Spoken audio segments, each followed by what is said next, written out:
Quando eu escrevi a crítica sobre Bad Boys 3, eu comemorei o fato da saída de Michael Bay, que tinha possibilitado que a franquia amadurecesse além da puberdade.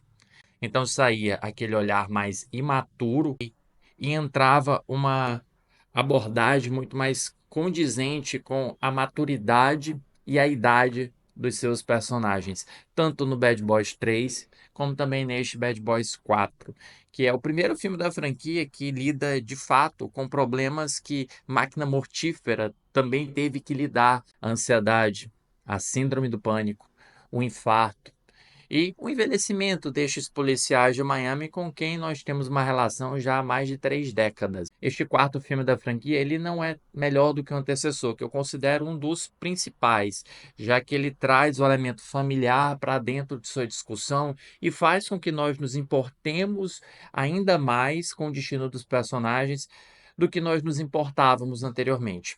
Mas esse quarto filme, embora abaixo do anterior, ele é um filme massa. Ele é um filme que honrará as expectativas de quem quer que seja que esteja entrando nos cinemas para ver de Bad Boys. Porque ele vai honrar em termos de humor, ele vai honrar em termos de ação, e ele vai mesmo trazer um elemento dramático que parece coerente, como eu citei no início, com o estágio contemporâneo da franquia. É um filme de ação com uma temática clássica, que parte da lógica da falsa incriminação, em que um personagem, no caso o Capitão Howard, que faleceu no anterior, é falsamente acusado de ter sido um policial corrupto. E isso é algo que não cai muito bem para Mike e Marcus, que partem para investigar o que de fato está acontecendo para que o capitão com que eles trabalharam por tanto tempo e que combateu tão proximamente os cartéis mexicanos na cidade de Miami, por que que agora ele está sendo acusado de corrupção? A lógica vai ser assim: agora os policiais serão perseguidos e vão precisar provar sua inocência, como já aconteceu tantas vezes no gênero policial, enquanto se unem com um ciclo de confiança muito sólido, inclusive Armando, que foi o vilão do anterior, o filho do Mike, você deve se recordar, e que agora precisa ajudar os dois protagonistas a resolver esse caso. Lembra até um pouquinho Velozes e Furiosos nesse sentido, em que vilões dos episódios se tornavam aliados eventuais, incidentais de episódios subsequentes.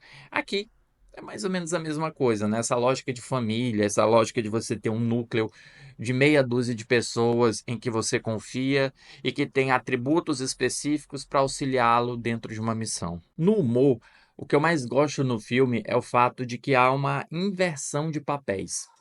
Depois que Marcus sofre um infarto cardíaco, em uma brincadeira divertida com o Rei Leão e Pantera Negra, ele viaja para uma dimensão astral em que ele descobre quando ele vai morrer.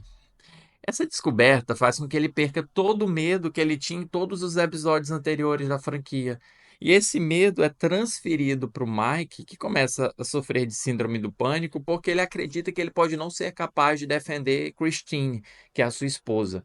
Então, se anteriormente era o Will Smith que era destemido, que era a pessoa que partia para frente, agora é Martin Lawrence que faz isso. Só que eles são atores diferentes, então quando Martin Lawrence toma as rédeas da ação, é sempre de uma maneira mais engraçada, é sempre de uma maneira mais atabalhoada.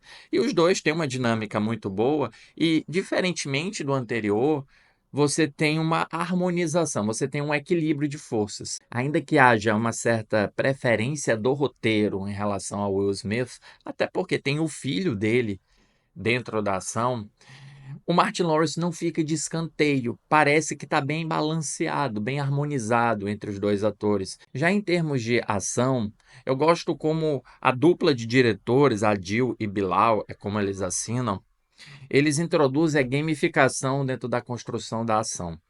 Eles utilizam abordagens clássicas, eles utilizam arcabouços de ação clássico, em que nós vemos construções que já conhecemos, perseguições de carro, tiroteios, invasões em espaços fechados.